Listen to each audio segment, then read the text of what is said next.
l'Europe se bâtir des sociétés d'informatique portuaire. Je pense à la Sogette en France, je pense à d'autres sociétés qui se sont bâties en fin de compte, comme MGI, avec les communautés portuaires locales.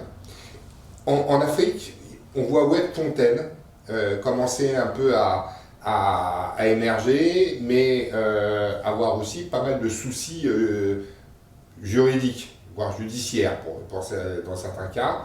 Est-ce que vous pensez qu'il faille mettre en place un système, un genre de société panafricaine de digitalisation portuaire?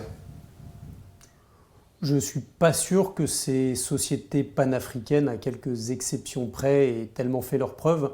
Moi, je pense qu'aujourd'hui, ils commencent dans le public et dans le privé, dans les opérateurs privés, à avoir réellement cette prise de conscience que la digitalisation et ces systèmes portuaires sont vraiment pas des gadgets, mais sont quelque chose d'essentiel.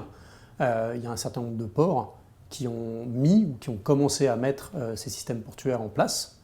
Les ports les plus modernes. Et je pense que c'est une vague de fond qui ne va pas s'arrêter.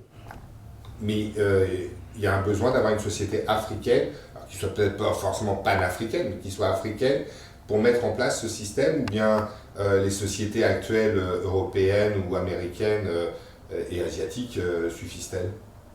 Je pense que c'est toujours une bonne chose pour les pays et pour un continent d'avoir ses propres solutions.